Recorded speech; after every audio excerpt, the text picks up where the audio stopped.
Amigos, amigas, muy buenas tardes el día de hoy a su programa Yo Pregunto por Canal 28. Mi nombre es Homero Iglesias y el día de hoy vamos a hablar sobre el tema de salud.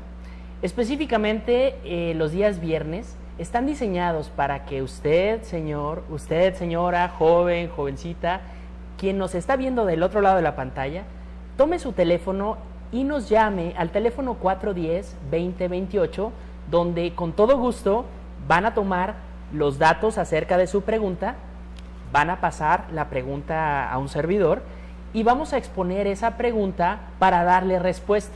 Así que si usted, amigo, amiga, tiene alguna pregunta referente a salud, ¿por qué tengo la presión alta? ¿Por qué el diabetes se padece o cuáles son los síntomas? ¿Cuáles son los síntomas de la presión alta? ¿Por qué me duele el pecho? ¿Por qué tengo un dolor en la cabeza? Cualquier padecimiento que usted en este momento tenga con su niño, niña, familiar, hermano, hermana, tía, papá, mamá, abuelito, lo que sea, usted tome el teléfono y llame al 410-2028, donde con todo gusto le vamos a dar respuesta a la pregunta que usted realizó. Y es muy importante que usted sepa que el objetivo de este programa es brindarle a usted información de calidad. Por ello tenemos invitados de mucha calidad en este programa. El día de hoy tenemos con nosotros al doctor Roberto Hinojos. Doctor, mucho gusto de nuevo. Si gusta hacer una breve presentación para los amigos y amigas que no nos han visto anteriormente. Gracias, bueno, pues buenas tardes, gracias por la invitación que me hicieron y mi nombre es Roberto Hinojos, yo soy médico general. Soy médico general certificado por el Consejo, fui presidente del Consejo a nivel nacional, fui presidente del Colegio de Médicos Generales y bueno, la intención de todos los médicos que estamos en este caso certificados y colegiados es brindarle apoyo a la comunidad y sobre todo orientarlos en todos sus padecimientos, ¿verdad? No se trata, no vamos a dar consultas, no vamos a dar recetas aquí, es más que nada que tengan toda la información que requieren para los padecimientos que tenga cada uno, como decía, de los familiares, etcétera, ¿verdad? Y doctor Hinojos, acaba de tocar usted un tema bien importante, porque el objetivo de este programa principalmente es que la gente se comunique, las personas llamen al programa para externar sus dudas, pero claro, deben de saber que por ningún motivo, razón o circunstancia pueden ver esto como un diagnóstico médico real, simplemente es un consejo que le estamos dando a través de nuestro invitado, el doctor Roberto Hinojos, pero siempre requerimos el consejo de expertise de un médico en este caso. Claro. Entonces, el doctor con todo gusto responde los cuestionamientos y demás, pero amigo, amiga, no hay que ver la información como 100% verdadera, porque es importante que siempre se nos haga un diagnóstico en físico. Para eso usted mejor que yo puede dar la explicación. ¿No es así, doctor? Claro, por ejemplo, ahorita tenemos una pregunta que alguien decía que tiene diverticulitis y que tiene ardor. Es muy improbable que la diverticulitis produzca ardor, ¿verdad? La diverticulitis es una enfermedad del colon en el que se hace una especie de cuevas hacia adentro del colon, que esas se llenan de excremento o se llenan de alimento y se inflaman y producen un dolor cólico. Entonces, si tiene diverticulitis y tiene ardor, lo más probable es que tenga una gastritis también, que es un exceso de ácido en el estómago, y esa gastritis le produce ardor, eso sí produce una sensación de quemadura. Entonces, irnos con el diagnóstico del paciente, pues no sería lo correcto. Hay que ver, realmente tiene la diverticulitis que dice o tiene una gastritis agregada, y el paciente puede tener las dos cosas, ¿verdad? Sí, doctor, porque muchas veces nos puede ocurrir que vamos con usted, que es un especialista, bueno, un médico general experto en medicina, lógicamente, pero muchas veces se puede topar usted con un paciente, a lo mejor como yo, que va y le dice, doctor, pienso que traigo una gastritis porque mi estómago arde y ya me tomé tal medicamento por esto y esto y esto. Entonces es cuando usted dice, bueno, vamos a diagnosticar, porque probablemente pueda hacer muchas cosas, no lo que usted me está diciendo, ¿no? Claro. Bien, entonces iniciamos, amigos y amigas, con la sesión de preguntas y respuestas. Usted tome el teléfono y llame al 410-2028 y vamos a dar respuesta a sus preguntas. Amigo, amiga, Tenemos retransmisión de este programa, quiero de informarle, todos los sábados y todos los lunes de 11 de la mañana a 12 del mediodía. Así que si usted está viendo este programa, recuerde que las repeticiones o retransmisiones son sábados y lunes de 11 a 12 del mediodía. También nuestra señal llega hasta Ciudad Cuauhtémoc, Chihuahua, a través del canal 2. Y la transmisión de este programa se hace el día sábado a las 5:30 de la tarde. Y usted, si nos observa desde Cuauhtémoc, desde la ciudad de Chihuahua, puede tomar el teléfono y marcar al 01614-410-2028 y con todo gusto, si su pregunta no alcanza a ser respondida en esta sesión de consulta, con todo gusto su pregunta va a ser guardada y la vamos a responder a través de nuestro invitado el próximo viernes. Dando inicio a las preguntas, vamos con la siguiente pregunta. Tengo 42 años, siempre he practicado deportes y me alimento bien, pero llevo muchos años padeciendo fuertes dolores de cabeza. Los doctores solo me dicen el tal vez porque puede ser, pero no me hacen estudios. ¿Qué debo de hacer? Bueno, primero que nada, el dolor de cabeza es un síntoma, no es una enfermedad, no es un padecimiento como tal. Las causas de dolor de cabeza pueden ser múltiples, ¿verdad? Desde un problema de tipo estrés, tensional, una migraña que no le van a encontrar nada, una fiebre tifoidea, una salmonelosis, puede tener cisticercos en la cabeza, puede tener un sinfín de padecimientos. ¿Yo qué le aconsejaría a este paciente? Dos cosas, ¿verdad? Que sí se hiciera un examen general de su sangre para buscar causas más frecuentes de dolores de cabeza, como hacer unas reacciones febriles, hacer un examen de orina, ver cómo está su colesterol, sus triglicéridos, y para que se quedara tranquilo yo le diría que se tomara una tomografía del cerebro. La tomografía es un estudio en el que hacen cortes del cerebro, así como el pan de caja que está partido en rebanaditas. Bueno, cuando hace una tomografía el cerebro se parte igual en rebanaditas y uno puede ir revisando pedazo por pedazo su cerebro. Y analizar. Si no tiene nada ahí, bueno, ya sabemos que no tiene ningún problema orgánico en su cerebro y eso pues hay que darle tratamiento. Claro, y sí hay tratamientos para el dolor de cabeza. Y para finalizar con esta pregunta, doctor, ¿cuál es el costo medio de una tomografía? Las tomografías andan alrededor de entre 2,000 y 3,000 pesos. Bien. Hay lugares que los pueden dar más baratos, no vamos a dar nombres. Claro, pero solo es cuestión de buscar. Si lo buscan van a es. encontrar, y una tomografía de cerebro, incluso con material de contraste y todo, puede tener un costo hasta de 1,300 pesos, 1,400 pesos. Entonces también en la medicina podemos buscar la mejor opción. Tenemos otra pregunta. Mi hermana tiene diabetes, le dijeron que fue por un susto. Quiero saber si se le controlará o ya va a estar enferma de por vida. La diabetes es una enfermedad degenerativa, y es de por vida. El que padece diabetes ya no se cura, a excepción de, por ejemplo, las mujeres que están embarazadas y tienen diabetes gestacional, ¿verdad? Mientras están embarazadas tienen sus niveles de azúcar altos y pudieran curarse posteriormente.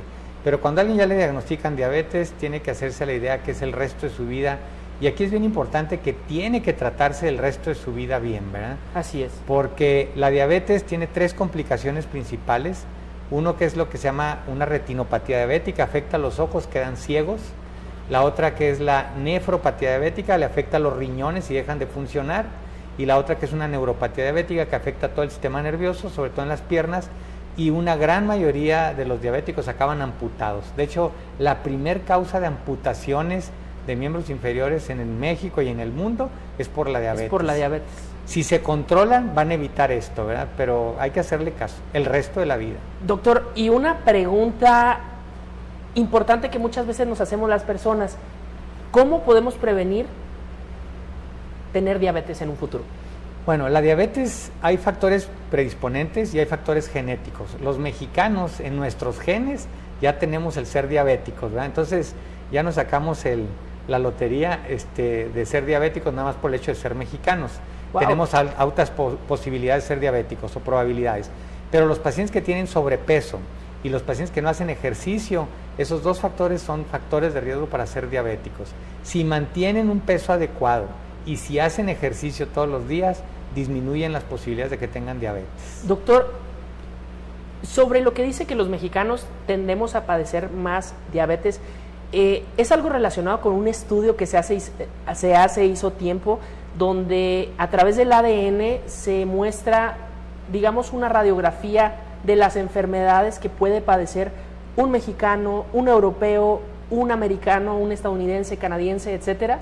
¿Es algo referente es referente a eso, ¿verdad? De hecho, estos estudios van inclinados, gente que nacen en Estados Unidos o que nacen en Europa y que son hijos de mexicanos, un gran porcentaje acaban siendo diabéticos nomás por el hecho de ser hijos de mexicanos, ¿verdad? Aún y cuando vivan en otros países, porque ya se lleva en la genética.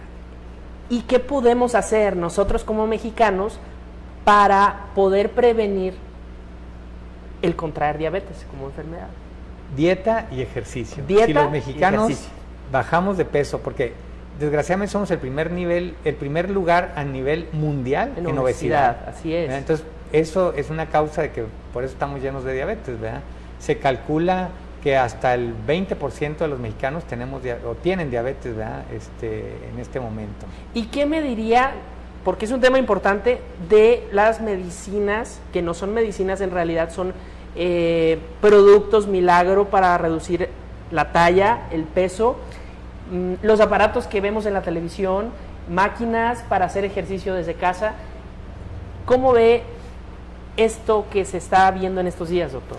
Cualquier máquina que los ponga a hacer ejercicio real, ¿verdad? Con movimientos, no estar parado a que lo estén masajeando. Cualquier máquina, si tienen una caminadora, si tienen una bicicleta, una elíptica, el hecho de hacer ejercicio disminuye las posibilidades de tener diabetes. Pero la dieta también, ¿verdad? Tienen que bajar de peso y tener una dieta bien balanceada, sin una gran cantidad de carbohidratos. Claro que sí. Y bueno, ya sabe usted que nos está viendo desde casa que hay que hacer ejercicio. Hay que ver nuestro programa Yo Pregunto los viernes a las 2:30 por Canal 28, la retransmisión en Ciudad Cuauhtémoc el día sábado a las 5:30 de la tarde y en la ciudad de Chihuahua sábados y lunes de 11 de la mañana a 12 del mediodía. Y vamos con otra pregunta. Tengo 3 años con dermatitis seborreica. Según me dijo la doctora, ya me han dado tratamiento, pero no se me quita. ¿Qué puedo hacer? ¿Es seborreica o seborreica? Es seborreica. Seborreica. Se llama seborreica porque es una especie de sebo, de grasita que sale en la piel, ¿verdad? Así es. Generalmente las dermatitis son problemas de tipo alérgico. Aquí valdría la pena que buscara si algún alimento le está produciendo eso, pues hay que suspender ese alimento. Generalmente los conservadores que tienen colorantes amarillos favorecen más las dermatitis. Entonces, buscar cuando vea las latas, a ver si tiene colorante amarillo y evitar los colorantes amarillos en la alimentación. Digamos un flan. Un flan amarillo, color paletas amarillo. de dulce de color amarillo, todo lo que tenga colorantes amarillos. El colorante amarillo influye mucho para las dermatitis. Bien. Muy buenas respuestas y muy buenas preguntas. Padezco diverticulitis. ¿Qué puedo comer que no me provoque ardor? Bueno, la diverticulitis, comentamos ahorita al principio del programa, es una especie de cuevas que se hacen hacia adentro del colon y que se llenan o con excremento o con alimento. Lo mejor que puede hacer es comer fibra, alimentos ricos en fibra, porque la fibra sirve como una escoba que va barriendo lo que está dentro de esas cuevitas. Entonces, el dolor viene por irritación de lo que se metió en el divertículo. Si come mucha fibra y barre eso, pues no va a tener ninguna molestia. Entonces ahí desgraciadamente no son operables, ¿verdad? Cuando son muchos divertículos no le pueden quitar todo el colon, entonces no es un problema que dijera lo van a operar y se va a solucionar. Hay que comer fibra. Hay que comer fibra. Y hablando de fibra, muchas veces vamos al supermercado y vemos cereales de todas las marcas que nos ofrecen que es fibra, pero en realidad ¿existe algún tipo de producto, claro que sin mencionar marcas, nos podemos basar en el supermercado de ver qué tal cereal es de fibra? ¿Es recomendable o es mejor comer algo más natural, algún tipo de fibra diferente? No, realmente los cereales que venden con fibra en los supermercados se pueden comprar, son buenos, ¿verdad? Hay muchos, nomás que vean qué cantidad tienen de fibra, ¿no? Hay unos que tienen el 10%, hay otros que tienen el 40% de fibra. Busquen el que tenga más porcentaje de fibra en el producto. Claro, porque muchas veces platicando con amigos, amigas, familiares, nos dicen, no, es que lo que compras en la tienda no es fibra, tienes que comprar esto. Entonces, qué bueno que ya nos mencionó que hay que ver la cantidad o porcentaje de fibra que tiene el producto y que pues es un buen producto y es bueno consumirlo y es bueno para la salud. Claro. ¿Verdad? Bien, doctor, otra pregunta es, ¿por qué razón de repente le tiembla el cuello a la persona que llamó lógicamente y no le duele nada? Los temblores más frecuentes son en esta parte del ojo o a un lado del labio. Sin embargo, puede haber temblores en el cuello, puede haber temblores en los muslos o puede haber temblores en los brazos, en cualquier parte. Los temblores tienen que ver con una especie de tic. La gente que tiene estrés puede manifestarlo con temblores en alguna parte del cuerpo. Entonces no es raro que a veces dicen, hijo, me está cerrando el ojo, ¿verdad? Porque está con el ojo. No, es un tic por estrés y por eso no duele nada, porque no están enfermos realmente, ¿verdad? Es nada más un impulso eléctrico que está haciendo movimientos involuntarios en esa parte. ¿Podría compararse como ejemplo cuando estamos dormidos y que en ocasiones un tic nervioso hace que temblemos y nos despertamos de la nada por un temblor? Entonces, puede ser que el cerebro piensa que vamos a tener una falla cardíaca y probablemente envía un impulso para a nuestro cuerpo. ¿Es algo similar? No, realmente, por ejemplo, en las fallas cardíacas nadie sabe cuándo le va a pasar, ¿verdad?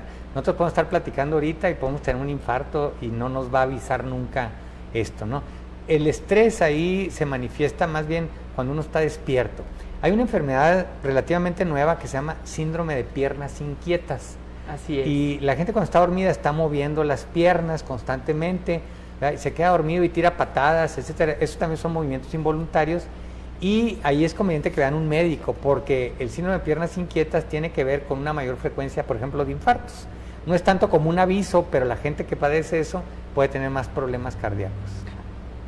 Qué importante que menciona eso, doctor, porque hay muchas personas que tengo conocidos que en ocasiones piensan que les va a dar un infarto por algún padecimiento. Me duele el pecho, me duele mi brazo. Entonces, ya que hablamos de infarto, ¿existe alguna sintomatología real para saber que podemos tener un infarto en el corto tiempo? Bueno, aquí es muy fácil. Si el paciente tiene menos de 40 años, es un paciente joven, ¿verdad? De 30 a 35 años, realmente cuando tenga un infarto se va a caer y no le va a avisar nunca. Es como, no sé, hemos visto en la televisión jugadores de fútbol que andan corriendo y de repente se desploman a medio campo, ¿verdad? Y ahí quedaron. Entonces ahí no hay nada que hacer, nunca le va a avisar. En la gente mayor los infartos sí avisan con dolor y es un dolor precordial, se llama alrededor del corazón, que se va hacia el brazo, que se va hacia el cuello, que sienten como que se les traba la quijada. Esos dolores son avisos de que puede tener un infarto y generalmente dan con el ejercicio, al subir las escaleras, al caminar muy rápido y sienten dolor. Esos pacientes tienen que ir con un cardiólogo por fuerzas, ¿verdad? Tenemos dos maneras también de ver al paciente. Hacer un electrocardiograma nos va a decir si alguien tuvo un problema, pero no nos dice si va a tener un problema. Entonces muchas veces van, oye doctor, ya me hice un electro y no me va a morir del corazón. Pues quién sabe si va a morir del corazón, ¿verdad? Esto me dice que no ha tenido problemas con su corazón hasta el día del electro. Si queremos saber si alguien tiene posibilidad de tener un infarto, hay que hacer una prueba de esfuerzo. Y eso sí es diagnóstico de si el paciente trae un problema en el corazón y va a tener un infarto posteriormente. Y en una prueba de esfuerzo, ¿cómo puede prevenirse el riesgo que una persona ya va muy enferma de su corazón para que no tenga un deceso en la prueba de esfuerzo?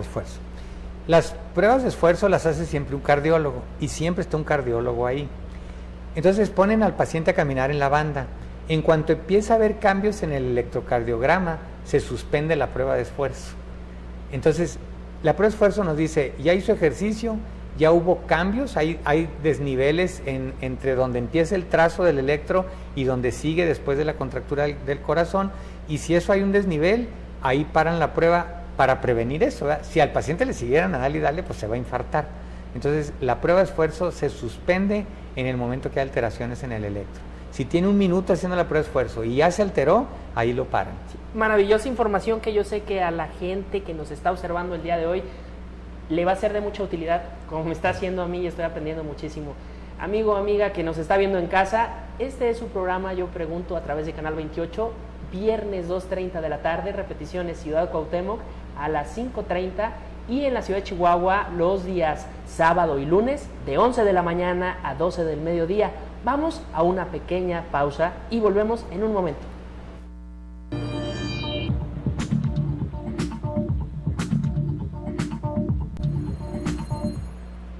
Volvemos a su programa Yo Pregunto, donde vamos a responder a las preguntas que usted nos realice desde su casa al teléfono 410-2028. Las recibimos en el estudio, me traen las preguntas, las pasamos con el médico invitado el día de hoy, el doctor Hinojos, y las respondemos y las comentamos para que usted tenga una fuente confiable y pueda acudir con su médico con una información más real. Una pregunta, doctor, que surge en el auditorio. El día de mañana existe una pelea donde el boxeador excedió el peso en 3 kilogramos. Entonces, es lógico que para dar el peso en la báscula él tiene que bajar esos 3 kilos.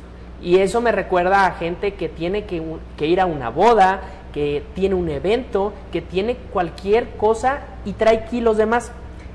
Este boxeador tiene 3 kilos de más y requiere bajarlos en un periodo de 24 horas. ¿Es posible? Y si es posible, ¿qué consecuencias a la salud tiene? Bueno, lo que hacen habitualmente con este tipo de pacientes es deshidratarlos, darles un diurético. Por cada litro de orina es 1 kilo que se pierde. Si yo a un paciente no le doy líquidos y lo pongo a orine y orine y orine, le voy a bajar los 3 kilos. En cuanto tome agua otra vez, los va a recuperar sus 3 kilos, ¿no? Entonces, a él pueden hacerlo a base de diuréticos que baje sus 3 kilos. ¿Cuáles serían las complicaciones? La primera es que al orinar con los diuréticos se pierde mucho potasio y eso puede producir calambres. Son calambres intensos, sobre todo en las piernas, pero puede tener calambres en cualquier parte del cuerpo. Hay un desequilibrio hídrico y electrolítico, como si estuviera deshidratado, realmente está deshidratado, ¿sí? Y la otra cosa que va a tener, pues esa deshidratación lo va a hacer que pierda fuerza, que pierda resistencia. Ahora, habitualmente, bueno, puede perder sus 3 kilos de peso con el diurético, pasa la báscula y luego lo rehidratan otra vez y no va a pasar absolutamente nada. Porque el pesaje no se hace inmediatamente al subirse al ring, lo hacen... Sí, es correcto, es un protocolo antes, ¿no? Es un protocolo público donde vemos que ya dio el peso y la pelea es en 24 horas, es en la tarde, ¿sí? Tienen tiempo suficiente para descansar, para rehidratarse y para estar... Pero lo importante es que lo hace una persona que conoce. Claro, no cualquiera... Hay muchos médicos incluso, y perdón que lo diga así, pero hay muchos médicos que utilizan diuréticos para bajar de peso. Y claro, yo me estoy tomando diuréticos, estoy orinando, pierdo 1 litro de orina, pierdo 1 kilo de peso, pero en cuanto lo tome lo recupero. Entonces, pudiera ser, si yo voy a ir a una boda y quiero bajar 2 kilos, pues me voy a deshidratar rápidamente, pero va a pasar lo que con la Cenicienta, ¿verdad? Que a las 12 de la noche ya se tomó 2 refrescos en el evento y ¡pum!, los va a recuperar inmediatamente, porque vuelve a agarrar el organismo los litros de líquido. Y después pasa que la gente decimos que en nuestro armario existen unos animalitos pequeños que se comen y hacen los pantalones más chiquitos y aprietan cada día más, ¿no? Claro. Bueno, vamos con más preguntas. Indica, al presentar taquicardia, ¿qué hago? ¿Me sigo atendiendo con el médico familiar o voy al cardiólogo? La taquicardia no significa nomás que el corazón está más acelerado de lo normal. Los latidos cardíacos, lo normal es entre 60 y 80 latidos por minuto. Si el paciente tiene más de 80 latidos, tiene taquicardia. Ahora, hay que ver cuál es la causa de su taquicardia, ¿verdad? Yo cuando estaba enamorado de mi esposa, bueno, todavía estoy enamorado de mi esposa, pero cuando éramos novios y la veía, pues a mí me daba taquicardia. Y eso no quiere decir que esté... doctor, ¿eh? Espero que me esté bien. Claro. Eso no quiere decir que yo esté enfermo del corazón, tengo taquicardia, ¿verdad? Si yo me pongo a hacer ejercicio, voy a tener taquicardia. Sí, y eso es normal con el ejercicio. Si subo unas escaleras, voy a tener taquicardia. Entonces aquí sería cuestión, esa taquicardia es constante aún y cuando está dormido, cuando está en reposo, o es con ejercicio, ¿verdad? Si es también cuando está en reposo, requiere ver un cardiólogo. Ahí yo le aconsejaría que vea un cardiólogo para ver cuál es la causa. Entonces, el mejor consejo puede ser que estemos en reposo Y ver si está el corazón acelerado en reposo, hay que ver al cardiólogo. Claro. Tenemos otra pregunta y específicamente, ¿qué alimentos provocan como caspa en todo el cuerpo? Supongo que la pregunta se debe a que en ocasiones probablemente nos hacemos al pelo así y se ven los residuos del cuero cabelludo que caen. O a lo mejor tiene relación con lo de la dermatitis seborreica, ¿verdad? Realmente hay dermatitis que son producidas por alimentos. Esto pues es un problema de tipo alérgico. Si la gente es alérgica a los camarones, pues cuando coma camarones le va a pasar eso.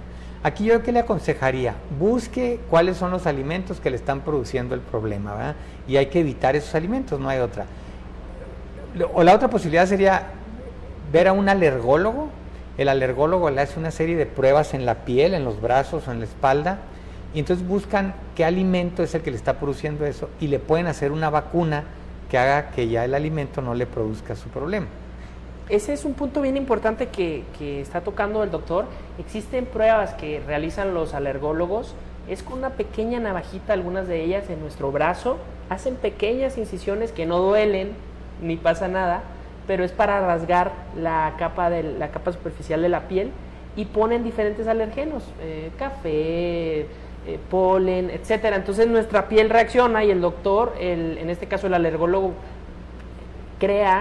hace una mezcla, una vacuna con los alergenos suficientes para que nos vaya controlando con el tiempo. Y que se curen, ¿verdad? Y son pacientes que se curan de su piel. Ahí yo le aconsejaría, vea a un alergólogo que le busque qué le está produciendo la alergia y que le hagan su vacuna. Sí, porque si va a pagar una cantidad normal que cuesta una cita y ya vas a ver a qué alimentos es alérgica la persona y demás, pues es mucho más conveniente, claro, ¿verdad? Una persona de 70 años, doctor, que tiene diabetes y dice que tiene un pie engangrenado. Y tengo que ir a que me amputen el pie, y si no voy, ¿qué podría pasar? Bueno, ahorita comentábamos en el principio de este programa que la diabetes produce 3 complicaciones, y una es la amputación de las piernas, ¿verdad?, en los pacientes diabéticos, y se amputan porque les deja de pasar sangre y se gangrenan. Esa falta de sangre es precisamente lo que es la gangrena. Si no le amputan lo que tiene gangrenado, esa gangrena va a seguir subiendo, y si ahorita tienen que amputarle a nivel del tobillo, pues al rato van a tener que amputarle a nivel de la rodilla, y si no van a tener que amputarle desde arriba, ¿verdad?, la pierna. Y si no se amputa la pierna, pues se va a gangrenar más arriba de la pierna y se va a morir el paciente. Que en realidad la gangrena, digamos que ya se considera un miembro muerto. Exacto. Entonces lo que debe de saber la persona que llamó es conforme vaya avanzando, va a ir, ya no se puede salvar ese miembro. Por eso si una persona le tienen que amputar un pequeño meñique y no lo hacen, ya no funcionan los tejidos, están muertos, entonces claro, se va expandiendo. Sí, y esto sigue y sigue avanzando, ¿verdad? Entonces tienen que amputarlo, y mientras más pronto mejor, que no le dé tiempo porque le va a avanzar esa gangrena hacia arriba. Claro. En otra pregunta que nos hace una persona amablemente del público, y recuerden que pueden llamar al teléfono que les aparece en su cortinilla, al 410-2028, es: estoy tomando el medicamento sertralina desde hace 6 meses y quiero saber si me dañará el hígado. Sertralina se llama. Bien, me lo pusieron con sí, una disculpa. La sertralina es un antidepresivo. Y aquí hay algo bien interesante, y qué bueno que hacen esa pregunta. Los pacientes que tienen depresión están enfermos realmente, no se están haciendo patos. Yo les digo, es como el paciente que tiene diabetes. El paciente que tiene diabetes, su páncreas no produce insulina, y si no produce insulina, pues no baja el azúcar.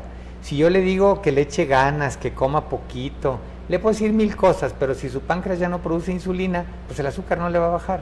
El paciente que tiene depresión tiene alteradas 2 hormonas en el cerebro, una que se llama norepinefrina y una que se llama serotonina. Estas son neurotransmisores que nos hacen estar sin depresión, pero en el paciente que tiene depresión no le funcionan. Entonces, aunque le digan que está loco, que no le echa ganas, que le pueden decir 1000 cosas, el paciente tiene una alteración de neurotransmisores en el cerebro, y la sertralina es un medicamento que actúa en esos neurotransmisores, haciéndolos que funcionen bien.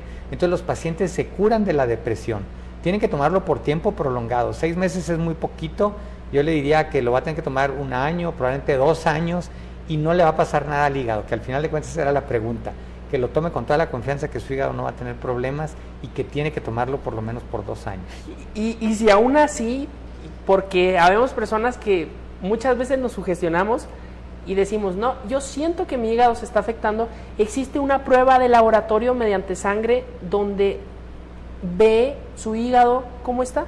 Sí. Entonces, si tiene alguna duda o que se puede realizar esta prueba, ve su nivel, sus niveles cómo están, y se la puede realizar a los 6 meses o 1 año para que vea que no tiene nada. Pues que no tiene nada. Todos los medicamentos, aquí el problema que tenemos ahora con la información de internet es que todo el mundo se mete por internet a ver qué está pasando. Todos los medicamentos, aún los que llamamos placebo es lo que no tiene absolutamente nada de medicamento, ¿no? Y hasta esos tienen efectos secundarios, y hasta esos tienen que ponerle que producen lesiones en el hígado, que producen lesiones en el riñón, que producen gastritis, que producen una serie de cosas, ¿no? Las posibilidades de que suceda son muy mínimas y casi es lo mismo que con un placebo, ¿no? Entonces no se dejen ir por lo que vieron en internet, no le va a pasar nada con estar tomando el medicamento. Sí, porque lo que ocurre con internet es que muchas personas nos sentimos ya expertos por poner una página y la información y leer un poquito, y ya nos sentimos expertos y llegamos con el médico. Doctor, pero leí que los efectos secundarios de este medicamento es esto y esto y esto. Sí, pero yo soy el médico, no se preocupe, ¿no? Claro. Bien, también, doctor, existen a través de estos estudios o análisis clínicos, es importante decirlo, ¿qué tan regular es importante que las personas nos hagamos un análisis completo, sanguíneo, en un laboratorio para medir nuestros niveles de colesterol, de triglicéridos, para saber cómo estamos nosotros? Realmente en gente joven, 30, 35 años, se puede hacer un examen cada 3, cada 5 años, ¿verdad? Si está bien. A partir de los 40 años se recomienda que todo el mundo debería hacerse un check-up, por lo menos cada 2 años, por lo menos, ¿verdad? Cada 2 años. La realidad es que no tenemos la cultura de estarnos revisando constantemente en laboratorios. Hay laboratorios que hoy por hoy hacen check-ups muy completos y muy económicos, ¿sí? Yo ahorita estoy cotizando un check-up para una de las empresas con las que trabajo, y hacer una serie, son cerca de 40 exámenes, nos está saliendo en 1,200 pesos. Entonces, gastarse 1,200 pesos cada 2 años para saber cómo está el colesterol bueno, el malo, los triglicéridos, el hígado, los riñones, diabetes, electrolitos, próstata, todo, por 1,200 pesos no es nada caro, y es un check-up muy completo. Y eso que usted acaba de decir es algo bien importante, porque muchas veces nos guiamos en la mercadotecnia de los laboratorios, donde nos dicen que son la mejor opción y que ellos es lo mejor, literalmente.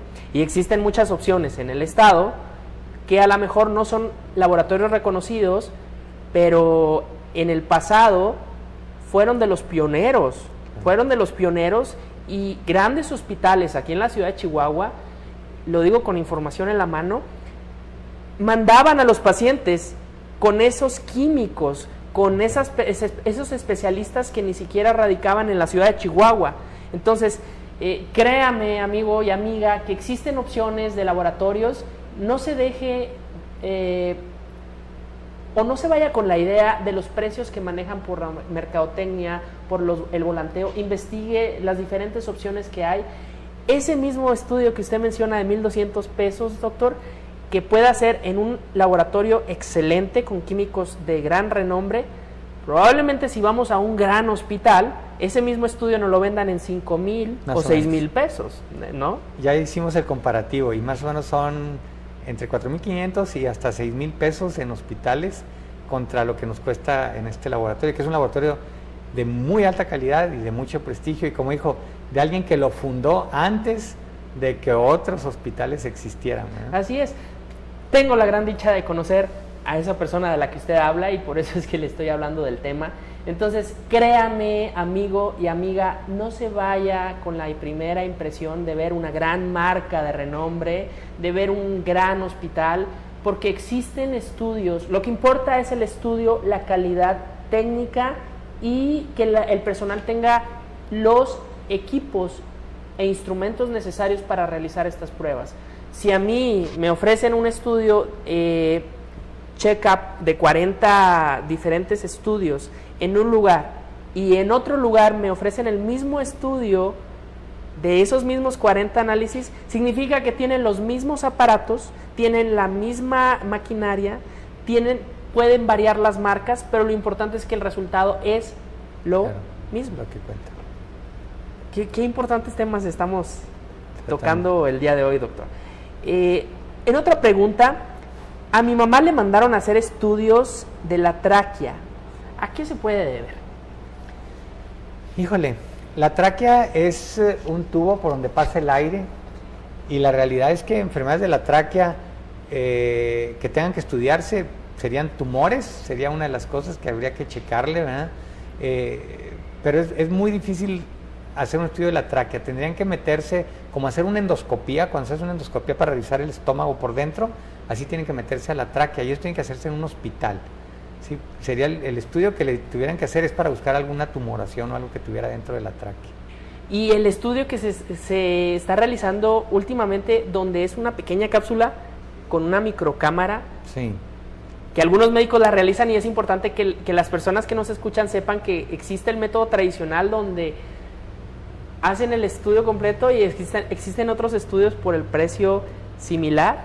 No es tan similar el precio, pero bueno, la endoscopía es un estudio donde mete una cámara y la capsulita esa nunca va a sustituir al meter la cámara, claro, ¿no? La cápsula es un estudio que revisa todo el intestino por dentro, que es algo que la endoscopía no puede hacer. Entonces va tomando fotografías y mete 5,000, 10,000 fotografías de lo que ve en todo el trayecto. Y eso tiene que conectarse a una computadora para vaciar todas esas fotografías. Ese estudio ahorita debe tener un costo alrededor de 10 a 12 mil pesos. El de la pastilla. El de la capsulita. Bien. Y una endoscopía tiene un costo alrededor de 4,000 pesos máximo. Hasta en 3,000 pesos pueden hacer una endoscopía. La endoscopía tiene la grandísima ventaja que si uno tiene que tomar biopsias lo puede hacer, con la cápsula no. Si uno quiere quitar, no sé, cauterizar un sangradito, una úlcera, lo puede hacer, con la cápsula no.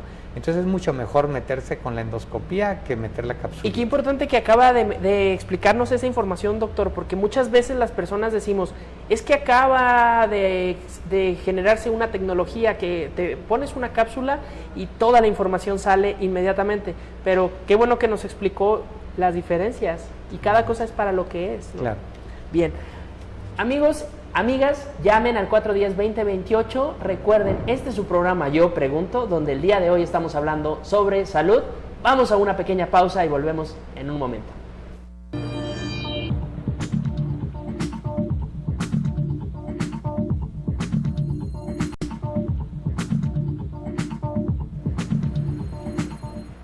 Me da un gusto enorme que usted nos esté viendo desde su casa y me da muchísimo gusto más que están tomando el teléfono desde su casa, desde su oficina, desde el automóvil, para aquellos que vayan viendo televisión móvil en los celulares modernos, y llamen al 410-2028 para que realicen preguntas sobre el tema específico del día de hoy, que es salud.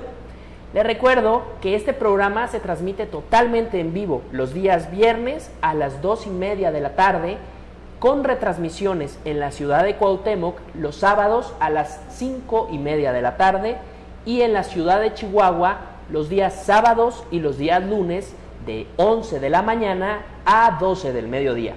Estamos con preguntas específicas de salud y usted llama y nosotros con todo gusto canalizamos las preguntas al doctor Hinojos para que él, como experto, nos apoye. Doctor, una persona que nos llama y dice que a su mamá le mandaron a hacer estudios en el corazón. ¿Qué tipo de estudios en el corazón se deben de realizar? Bueno, hay muchos estudios para revisar el corazón, ¿no? Y los estudios a lo mejor los podemos dividir en dos partes, los que pudieran hacerse con sangre o los que pudieran hacerse como un electrocardiograma, una prueba de esfuerzo, que no es sacarle sangre, ¿verdad? Que no es en el laboratorio. De sangre hay estudios, por ejemplo, el colesterol tiene importancia, los triglicéridos tienen importancia, existe colesterol bueno, colesterol malo. Entonces, Un paciente que tiene problemas cardíacos es bien importante que tiene que tener niveles bajos de colesterol, porque el colesterol va tapando las arterias, así como el sarro tapa las tuberías, en el corazón se van tapando las arterias y eso es lo que produce los infartos. Entonces, un paciente que tiene problemas con el corazón, hay que ver cómo está colesterol, triglicéridos, etcétera. Existen lo que se llaman enzimas cardíacas. Cuando alguien ha tenido un infarto, uno puede tomar una muestra de sangre y ver si están elevadas esas enzimas que nos hacen el diagnóstico de que tiene un infarto. Pero también estudios pueden ser un electrocardiograma, que decíamos ahorita, nos dice si padeció ya algo, o una prueba de esfuerzo que nos dice si va a padecer algo. Podemos sacar una radiografía de tórax, que eso en gente que tiene la presión alta por mucho tiempo, el corazón tiende a crecer, ¿verdad? Tiene lo que se llama hipertrofia ventricular, se crece el corazón. Con una radiografía de tórax podemos ver si ese corazón está crecido o no. Esos estudios son los más frecuentes. Hay otros estudios como el Doppler, que eso ve el flujo del corazón. Hay estudios como un ecocardiograma, ¿verdad? El ecocardiograma se utiliza para ver la movilidad del corazón. Si alguien ya tuvo un infarto, con un ecocardiograma ven qué tanto dañó el corazón y qué parte del corazón no está latiendo. ¿Y qué tan cierto, doctor, es que el tamaño del corazón de un ser humano es comparable al de nuestro puño? Al del puño, más o menos ese es el tamaño que debemos de tener del corazón. Entonces, ¿es real? Sí, es real. Otra pregunta que nos hace una persona del auditorio es: hace poco me hicieron un electrocardiograma y le dijeron que traía unas arterias tapadas y empezó a tomar el medicamento que le dieron, pero una persona le recomendó un licuado de apio, un cuarto de pimiento morrón rojo, ajo y limones, tomarlos durante 15 días. ¿Es perjudicial para el estómago? No, realmente las cosas naturistas, yo estoy de acuerdo en que las tomen, ¿verdad? Por algo las toma todo mundo, pero yo sí estoy bien convencido que si ya tiene tapadas las arterias, por más ajo que tome y por más licuados que tome, eso no se va a destapar, ¿verdad? De hecho, ahí yo le aconsejaría que se haga una prueba de esfuerzo para confirmar qué tanto tiene dañado, y luego se puede hacer un estudio que es una tomografía donde se puede ver muy bien qué tan tapadas están las arterias. Si las arterias están tapadas más del 70%, lo ideal es que un cardiólogo meta un resortito que se llama stent. El stent se mete a través de la ingle, ¿verdad? En la ingle se busca una arteria, meten un catéter hasta el corazón, se meten a la arteria que está tapada y con ese catéter meten un resortito que se expande en la arteria y la destapan, ¿verdad? Y ya le resuelven el problema definitivamente. Bien. Pero las bebidas, por más bebidas que tome, no le van a destapar, ¿verdad? Entonces es importante meter el stent, ¿es el nombre? Stent, es con S, es S-T-E-N, stent se llama. Ah, stent. Stent, ajá. Bien. Qué importantes cosas estamos aprendiendo el día de hoy, y con las preguntas que hacen nuestros amigos y amigas del auditorio, sin duda aprendemos muchísimo, ¿verdad? Mi niño padece alergia y asma. ¿Se puede curar?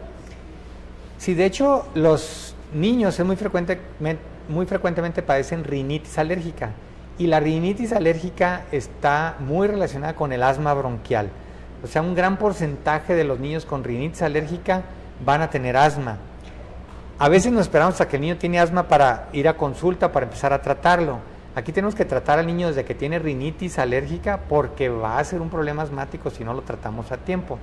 Hay muchos medicamentos hoy por hoy que pueden llegar a curar al paciente, ¿verdad? Hay una sal que se llama Montelukast, es un medicamento que se debe de estar tomando por lo menos un año, y son medicamentos que a largo plazo curan las rinitis alérgicas y curan los problemas asmáticos, ¿verdad? Que el asma es un problema serio de salud, ¿verdad? Los niños, cuando uno ve un niño asmático que se está ahogando y que no puede respirar, dice uno, bueno, ¿por qué tenemos que dejar a que llegue el niño hasta aquí, ¿verdad? Cuando pudimos haber hecho algo desde antes. Claro. Doctor, otra pregunta. Tengo 70 años y me da mucha comezón por todo el cuerpo. Ya me han recomendado cremas, pomadas y no se me quita. Tampoco padezco de diabetes. Bueno, con la edad la piel se va resecando, ¿verdad? Y eso es totalmente natural. Y no es raro que los pacientes mayores de edad tengan problemas de resecada en la piel. Yo le aconsejaría que utilice una crema, perdón si voy a tener que dar el nombre, pero bueno, no nos queda otra, se llama Fisiogel. Y es una crema antiinflamatoria de la piel que lubrica muy bien la piel.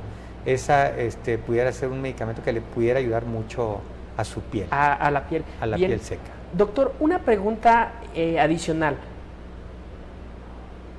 Un conocido me solicitó realizar esta pregunta. Generalmente tiene dolores de pecho en esta parte y en esta parte. ¿A qué se pueda deber? Porque en ocasiones es un dolor muy intenso. Los dolores en el tórax pueden ser producidos por problemas en el corazón, que el día que le duele uno el corazón, hasta ese día le dolió, ¿verdad? No es algo que está doliendo constantemente. Entonces aquí yo descartaría que sea un problema cardíaco, y más si lo tiene también del lado derecho. Habitualmente el corazón nada más duele del lado izquierdo. La segunda cosa que duele en el tórax es el esófago. El esófago es el tubito por donde pasa la comida hacia el estómago, y cuando hay reflujo, cuando el ácido del estómago se regresa, va a producir dolor. Entonces ahí valdría la pena ver si está relacionado con comida de irritantes. Si él cuando come chile, café, cosas irritantes, tiene el dolor, pues puede ser un dolor por reflujo. La tercera cosa que duele en el tórax es la pleura. La pleura es la cubierta que tiene el pulmón. Es una cubierta como una sábana que cubre el pulmón, y la pleura generalmente se inflama por cambios bruscos de temperatura y puede doler cuando uno se enfría, y los dolores van en relación a la respiración. Si yo respiro hondo y me duele, o toso y me duele, entonces ese puede ser un dolor pleural. Y una razón muy frecuente de dolores es lo que es un dolor que se llama condrocostal, que lo que duele es el cartílago que une las costillas con el esternón, y eso puede ser por presiones, por cambios de temperatura, alguien que prende el aire acondicionado en su carro cuando anda muy irritado, se inflama ese cartílago, entonces va a tener dolor, claro, y puede ser un dolor intenso. Yo me inclinaría más a que fuera un dolor condrocostal, así se llama. Doctor Hinojos, le agradezco muchísimo su participación en el programa del día de hoy. Hemos llegado al final de nuestra transmisión. Amigos y amigas, les recuerdo que todos los viernes a las 2:30 de la tarde tenemos una cita en Canal 28, sábados retransmisión en Ciudad Cuauhtémoc 5:30 de la tarde, y retransmisiones en la ciudad de Chihuahua a las 11 de la mañana y finaliza a las 12 del mediodía. Mi nombre es Homero Iglesias, mi Twitter es @homeroiglesias.com. Me despido y recuerda que la educación es la llave que abre la puerta al éxito. Muchas gracias, y para finalizar esta transmisión le pido que le diga a nuestros amigos y amigas su teléfono para que se comuniquen con usted, doctor. Sí, el teléfono del consultorio es 415-2352. 415-2352. 2352.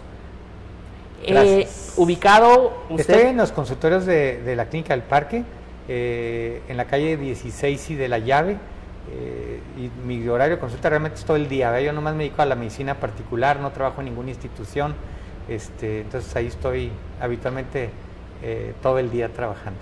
Muchísimas gracias, doctor. Si usted necesita del doctor, ya sabe, nos vemos el próximo viernes a las 2:30. Mi nombre es Homero Iglesias, muchas gracias, y recuerde, llámenos y consultamos sus dudas. La educación es la llave que abre la puerta al éxito. Hasta luego.